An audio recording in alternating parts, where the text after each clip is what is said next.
Madame, monsieur, bonsoir et merci d'être avec nous. Bienvenue aux 20h. Embouteillage dans la ville de Douala, au comité de l'État du Cameroun fait bloquer la circulation pendant 4 heures de temps dans la capitale économique du pays. Retour sur le calvaire des usagers de la route dans ce journal. En Konsamba, dans le département du Mungo, la station météo a mal à ses infrastructures et c'est l'activité agricole qui souffre le plus. Des détails dans un très court instant.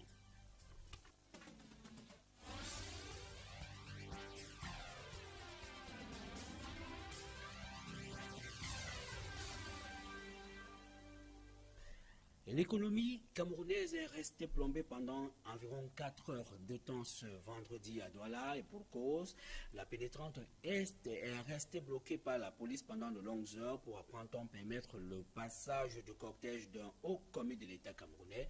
Et d'après des sources, il s'agissait du délégué général à la sécurité nationale qui rentrait de la région du sud-ouest du Cameroun où il a présidé à la cérémonie de sortie d'une promotion de la police au centre d'instruction de Montenegro. Nous y reviendrons.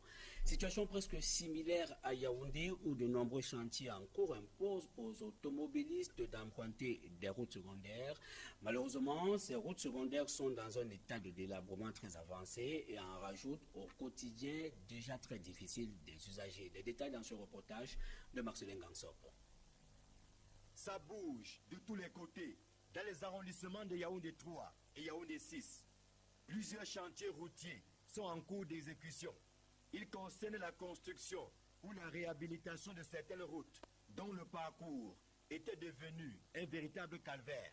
Et Touguébé, Chapelle Saint-Marc, Tamtan Week-end et Siméon sont les principaux quartiers affectés par les travaux.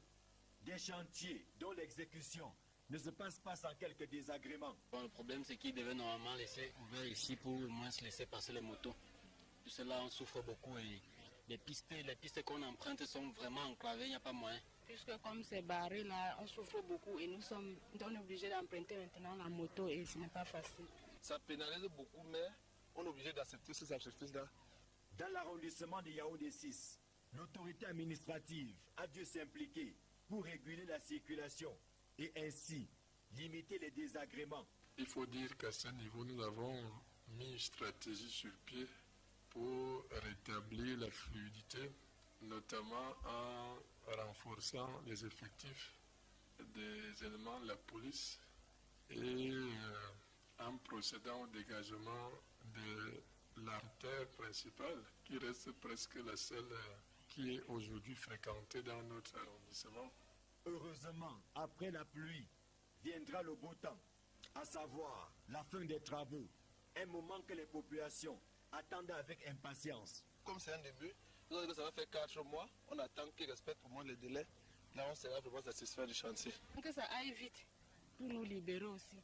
Si quelques projets ont un délai d'exécution de 4 mois, la plupart, malheureusement, ne seront achevés que dans 24 mois. C'est dire que le bout du tunnel pour les populations n'est pas pour demain.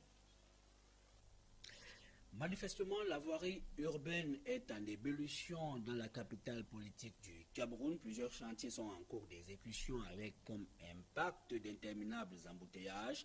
La population qui apprécie ces travaux souhaite que les délais soient respectés une fois encore. Marcelin Gansop.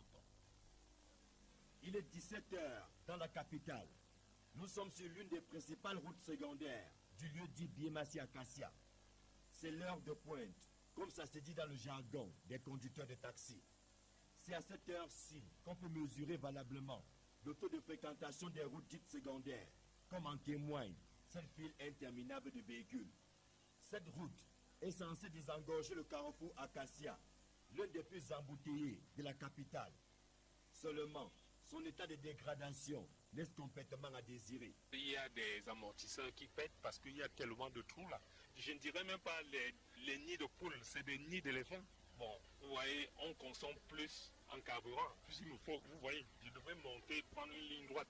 Alors que quelque part ici, il me faut contourner. Le taxi coûte cher parce que pour une distance où tu pourrais payer 100 francs ou 200 francs, on te prend 300 ou 400 francs. Pour un taxi de ville, tu lui parlais de nouvelle chapelle, nouvelle route de Siméon. Il te dit non, il n'est pas là.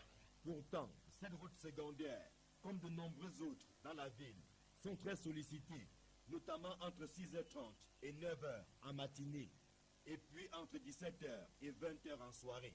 Dans la capitale, il faut s'armer d'une bonne dose de patience pour partir d'un bout de la ville à un autre.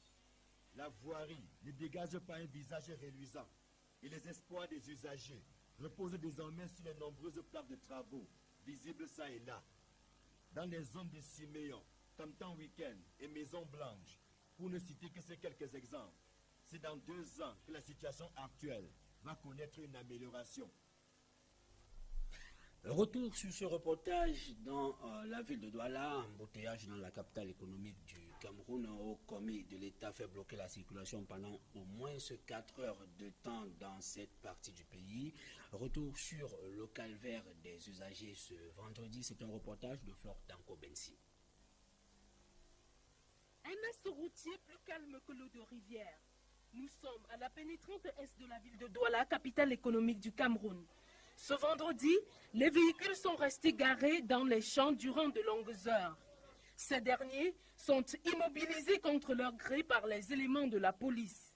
Ici, la route est déserte. Aucune voiture n'a le droit de circuler, encore moins les engins à 2 roues. Plusieurs usagers ne savent pas à quel sens sauf. Des automobilistes sont restés soumis à cette triste réalité du lieu dit Elf à Selou jusqu'à Yassa. Nous sommes là depuis 3 heures de temps. Et depuis que nous sommes là, on nous empêche de sortir et d'aller travailler. Et vraiment, je ne sais pas comment notre pays ça va. C'est très mauvais. Et on nous attend avec les recettes. Moi, personnellement, je travaille demi-journée. Je devais passer la voiture depuis 14 h. Voici 15 h que je suis encore ici. Je ne sais pas comment mon gars avec qui je travaille va s'en prendre à moi. La police ici présente est muette sur les raisons de ce mouvement qui a empêché des centaines d'usagers de vaquer à leurs occupations durant au moins 4 heures. Mais des sources affirment qu'il s'agissait de libérer le passage pour permettre la circulation du cortège d'un cadre supérieur de la police camerounaise. On avait des rendez-vous à Bonanjo, on ne peut pas aller, on ne sait pas s'il faut traverser ou bien on attend. Nous on croyait qu'on pouvait même nous dire pourquoi on est bloqué. J'ai fait plus de 3 heures de temps ici, je ne sais pas pourquoi. Depuis 3 heures de temps, alors qu'avec 30 minutes je pouvais rentrer. 3 heures de temps sur place. Il y a trop de manque à gagner, on pleure là partout. Non, je ne sais pas ce qu'on gagne là en faisant tout ça. On nous a dit qu'un grand corps passait, on ne sait pas qui. De nombreux Camerounais furieux face à cette situation parlent de l'esprit de sous-développement qui animerait encore les autorités camerounaises. On ne doit plus faire les choses comme ça là en 2013. Le pays ne peut pas avancer comme ça, on bloque les Camerounais. Moi je dis que je ne suis pas content. On pouvait quand même bloquer la route d'un côté, les autres côtés. L'autre côté pouvait passer. C'est pas qu'on doit bloquer l'axe, c'est quand même une capitale économique. Donc il y a les entrées, il y a les sorties, il y a les hommes d'affaires dans la capitale qui doivent sortir. C'est là, malheureusement, le visage d'une économie camerounaise, pourtant à la quête de son essor. L'économie camerounaise a pris un coup, 3 heures sur place parce qu'une autorité doit passer. Depuis l'axe Yassa à Douala, je suis Flore Tanko-Bensi pour Equinox Télévision. Merci Flore Tanko-Bensi. En santé, la 10e journée mondiale des donneurs de sang se célèbre ce vendredi. Au Cameroun, les banques de sang sont constamment frappées d'un déficit en poche de sang. Malgré la volonté de quelques donneurs bénévoles, les besoins ont du mal à être comblés à Douala. Quelques personnes ont donné de leur sang ce jour à l'hôpital à Quintini, espérant ainsi par cet acte de sauver des vies.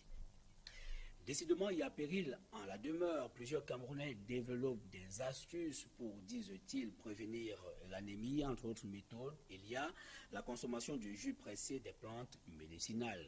Une fois encore, Flore Tanko-Bensi. La lutte contre l'anémie conduit de nombreux Camerounais vers plusieurs pistes. À Douala, ils sont nombreux qui se ruent vers les plantes médicinales pour, disent-ils, pallier l'insuffisance des globules rouges dans leur organisme. Au lieu du carrefour Koulouloun, dans la capitale économique, de nombreuses personnes déclarent trouver leur compte. Les remèdes traditionnels du sang sont vraiment efficaces. J'ai fait beaucoup d'expériences. C'est ici que je viens souvent acheter, soit pour le bébé, soit pour moi-même, soit pour la famille. Non, les feuilles de couem, quand on pile, on prend plutôt avec du lait, on râpe la betterave, on extrait le jus de la betterave et puis on fait un mélange avec la boîte de tomates et la grenadine. Ça remonte. Cette dame fait des compositions d'herbes qu'elle propose à ses clients.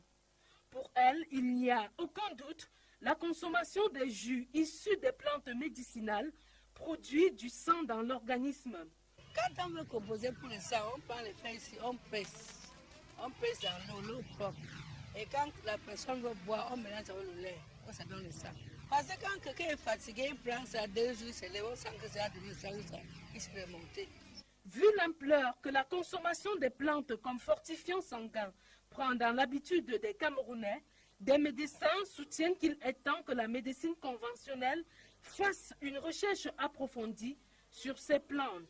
Les chercheurs, les scientifiques, les intellectuels, les hôpitaux devraient regarder pour ne pas rejeter tout de suite tout ce que nos parents ont souvent eu à utiliser.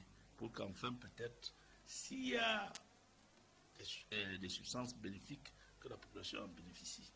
Cependant, lorsque le taux d'hémoglobine baisse en deçà de 7 grammes, de suite, par exemple, d'une hémorragie sévère, hors des accidents, ou l'hémorragie du postpartum, ou également une destruction de globules rouges, la seule et unique solution, c'est la transfusion. Les spécialistes de la santé conseillent à toute personne qui se sent affaiblie et dont la peau blanchit de se rendre à l'hôpital pour un diagnostic.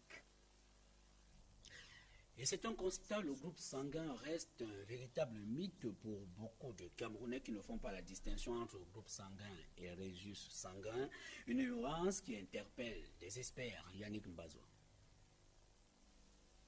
Expression groupe sanguin, en apparent paradoxe, devenu un mythe pour la plupart des Camerounais. Groupe sanguin, je ne maîtrise pas. En tout cas, je ne maîtrise pas. De nos jours, le plus important, c'est la famille, moi, frère. Parce qu'il faut d'abord trouver de quoi suivre. Moi, je quel groupe sanguin on est. Et pourtant, elle est un élément incontournable dans le corps de tout être humain. Un groupe sanguin, c'est un ensemble d'antigènes situés à la surface des globules rouges et qui détermine la compatibilité entre un donneur et un receveur. Si d'aucuns maîtrisent leur groupe sanguin, oui, je connais mon groupe sanguin. C'est O+. Mon groupe sanguin, c'est O+. D'autres, par contre, ne font pas le distinguo entre groupe et résus sanguin. Le groupe sanguin, je vous ai listé, il y en a 4, mais les résus, il n'y en a que 2. Les résus positifs, résus négatifs. Et pourtant, l'organisme de tout être a à son sein un des 4 groupes sanguins qui existent. En général, il y a 4 types de groupes sanguins. On a le groupe sanguin A, on a le groupe B, on a le groupe AB et le groupe O. Ainsi, la maîtrise de son groupe sanguin reste une exigence dans le quotidien sanitaire de toute personne. Là, dans le système ABO, on détermine qui peut donner du sang à une autre personne. C'est donc la nécessité pourquoi chacun, obligatoirement, devrait connaître quel est son groupe sanguin. Malheureusement, la non-maîtrise de son groupe sanguin reste une fatalité du corps médical. L'ignorance du groupe sanguin par la majorité des populations, c'est à la base sur le plan médical d'abord. Cette journée internationale de don de sang devra donc appeler tout Camerounais à connaître son groupe sanguin. Et ce cri de détresse de halte aux pratiques sociales et culturelles qui affectent les enfants, c'est le cri de détresse lancé par la communauté nationale au moment où l'Afrique s'apprête à célébrer l'enfant le 16 juin prochain. Une causerie éducative a tiré la sonnette d'alarme ce jour à Yaoundé, Saljon et Marcelin Gansop. Les femmes ne sont pas à l'abri des pratiques sociales et culturelles néfastes qui affectent leur vécu quotidien. Nous avons par exemple l'eau chaude qui est rentrée dans nos coutumes où il faut masser la femme avec de l'eau bouillante après chaque accouchement et on constate que ça entraîne plutôt des complications puisque ça n'aide ces femmes-là. Donc nous avons des femmes qui mettent des ovules dans le vagin qu'elles préparent avec des herbes et autres qui causent de nombreux dégâts. Certaines de ces pratiques ont également des répercussions sur la santé des enfants. Et dans certaines familles, on vous dit une femme ne mange pas les œufs, une femme ne doit pas manger la viande. Et une femme enceinte a besoin de tous ces apports en protéines et autres pour que son bébé grandisse bien. On sait que le lait maternel apporte énormément au bébé qui naît. Un enfant qui est privé de ce lait maternel parce que la maman dit que son lait est gâté, vous voyez qu'il y aura des problèmes de malnutrition et toutes les conséquences que ça comporte. Le mal est profond et interpelle au-delà du Cameroun toute la communauté africaine. Il est question d'engager une lutte sans merci contre ces pratiques sociales et culturelles qui affectent négativement aussi bien les femmes que leur progéniture. C'est l'objectif recherché par le Centre national de réhabilitation des personnes handicapées à travers l'organisation de cette causerie éducative. Par exemple, on a parlé des œdèmes des femmes enceintes, qu'il ne faut pas s'attarder au quartier pour boire les tisanes et autres, c'est mieux d'aller à l'hôpital pour que ça n'entraîne pas d'autres maladies telles que les toxoplasmoses. Éliminer les pratiques sociales culturelles néfastes affectant les enfants. Notre responsabilité collective. Tel est le thème de la 23e journée de l'enfant africain qui se célèbre le dimanche 16 juin. Et les enfants qui subissent au quotidien l'assaut et de la nature et de la société, ce phénomène qui prospère dans la capitale politique du Cameroun, le lieu dit poste central à Yaoundé, le point de repère des enfants de la rue. Si certains parmi eux s'activent à travailler pour survivre, d'autres par contre sont réduits à la mendicité. Yannick Mbazwa. Jean-Marie Ndjana est enfant de la rue depuis plus de 14 ans, et ce, pour une principale raison. Moi, je me trouve dans la rue parce que, premièrement, j'ai eu les problèmes dans ma famille. Dans ma famille, il y a mes ententes. Aujourd'hui, pour gagner sa vie, il lave les voitures. À longueur de journée, moi, je lave les voitures derrière la CMPS pour pouvoir manger.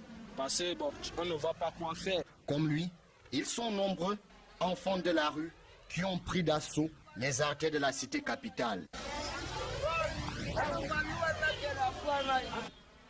Principal point de repère, la poste centrale de Yaoundé. Et tous pour les mêmes raisons. Mon grand frère me fait mal. Ma mère me fait mal. C'est comme ça que je venais dans le service. Maintenant, j'ai en train de souffrir. Mais Dieu va me sauver. Moi, je veux chercher l'argent dans la vie. Et trouver les femmes. Et les marier avec ça. Avec l'argent. Couchés à la belle étoile, à la merci de tous les maux, ils accusent le ministre des Affaires sociales de détourner les fonds loués à leur prise en charge. Bon, demain, je suis allé au ministère des Affaires sociales. Il y a madame le ministre qui nous a reçus. Elle nous a dit qu'elle va nous recevoir pour prendre soin de nous. Et finalement, c'est le concret. Comme nous appellent là-bas pour venir, pour qu'on prenne soin de nous, c'est le concret. On nous chasse. C'est plutôt les gendarmes qui nous chassent, qu'on peut voir madame le ministre. Et c'est comme ça qu'on nous chasse, on ne veut même pas nous voir. Et comme ça qu'on nous crée des bandits par-ci, par-là. À l'aune de la célébration de la journée de l'enfant africain, le gouvernement est plus qu'interpellé à mettre sur pied une plateforme urgente de prise en charge. Et les personnes âgées ne sont pas en reste et écrites à l'abandon. Elles continuent d'être maltraitées au Cameroun. Elles affirment éprouver d'énormes difficultés à recevoir des soins de santé et même à accéder à leur pension retraite. 24 heures avant la célébration de la journée mondiale de lutte contre la maltraitance des personnes âgées, nos reporters leur ont tendu le micro à l'est du pays où nous retrouvons Sandrine Babo et Benjamin Issam. Si à moyen que le gouvernement puisse voir dans quelle mesure on peut nous soigner. Soigner les gens du deuxième âge, ça c'est une très bonne chose pour nous, les vieillards. Jean Gagan est le chef de bloc du quartier Mambélé à Bertois. Recruté depuis 10 ans, le vieil homme dit vivre dans des conditions dérisoires. Je vous dis, malgré mon âge, je souffre. Je souffre parce qu'il n'y a pas les moyens. Même ma petite pension, mes primes qui est restée dans l'administration jusqu'à aujourd'hui, on n'a pas payé. Une situation commune aux personnes du 3e âge de cette localité de la région du Soleil Levant. Madame Amougou, malgré sa santé fragile et dépourvue de revenus pour se soigner, reste une femme battante. À 89 ans, elle assure encore au quotidien les tâches ménagères et les repas de la famille. Ma mère est née de 1924. Elle a environ 16 ans, 16, 86 ans. Bon, de temps en temps, elle fait sa petite cuisine pour ses petites fils. Même si mon épouse est à manger, de temps en temps, elle se débrouille elle-même et tous ses enfants. C'est le même scénario pour cette autre femme qui n'a pas perdu son vocabulaire malgré le poids de l'âge. Quand il y a manque de moyens, la maladie s'aggrave toujours. Ça s'associe avec l'âge. La souffrance. Cette précarité dans laquelle vivent toutes ces personnes est loin de les décourager. Pour preuve, elles font du petit commerce pour la plupart pour subvenir à leurs besoins. Quand quelqu'un a coupé son régime, il vient me livrer et paye, je vends. Mais je n'ai plus la force pour travailler le champ.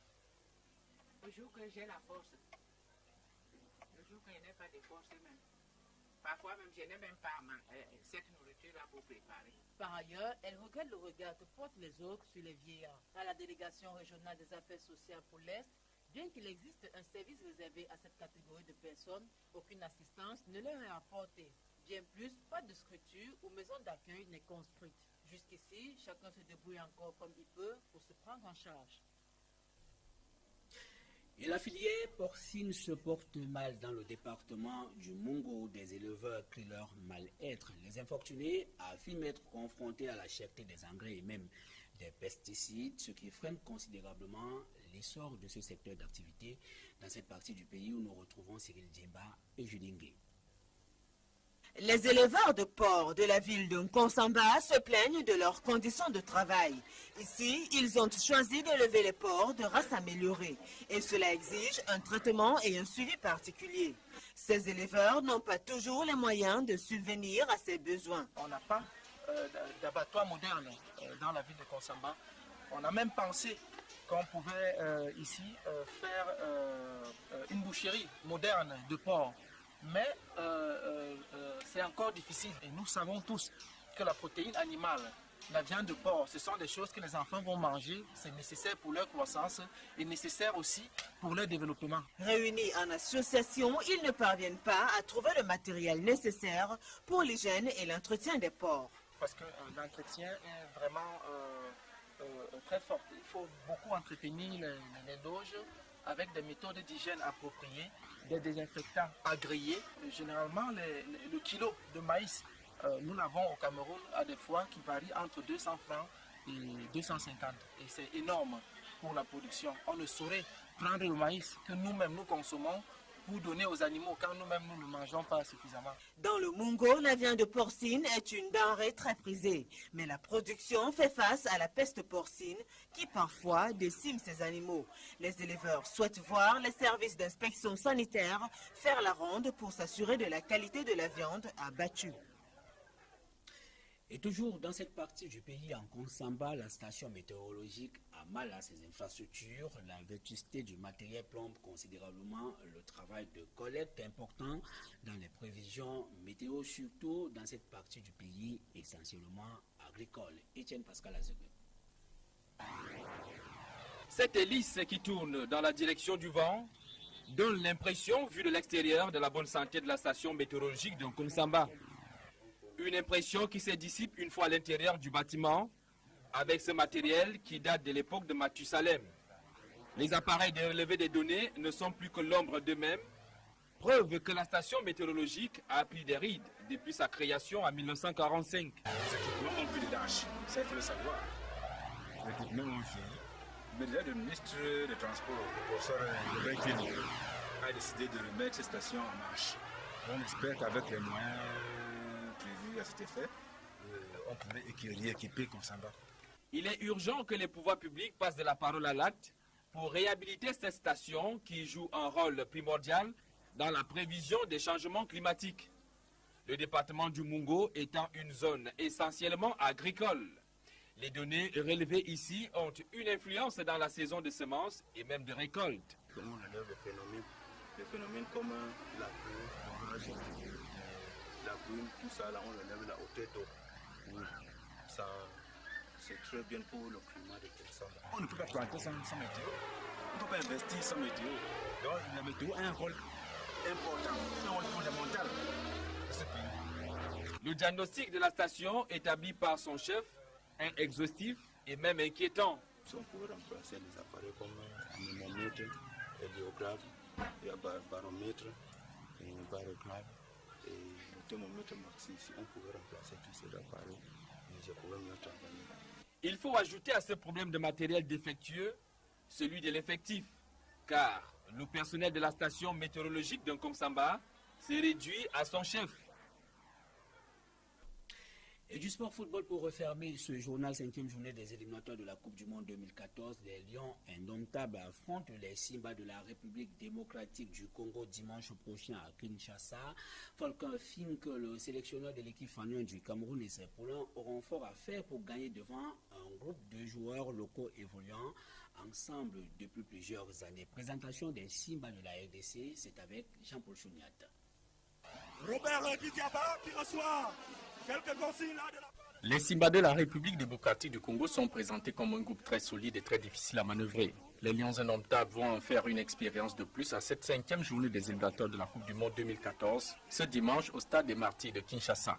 Le capitaine Trésor Mputo et ses coéquipiers intraitables à domicile ont des atouts leur permettant de tenir tête aux Lions, comme c'est le cas depuis des décennies. Première force, la cohésion. L'essentiel du groupe évolue au Bercail dans des clubs phares du championnat, le mythique tout-puissant Mazembe, le Daring Club Motema Pembe et l'AS Vita de Kinshasa. Le dispositif de Claude Leroy est bâti à 80% autour des joueurs locaux. Le portier Robert Kidiaba dans les buts, Mpeko Isama, Kiricho Kasosula, deux patrons de la défense centrale, avec au milieu de terrain le maître à jouer Trésor Mputo, Alain Kailutuka.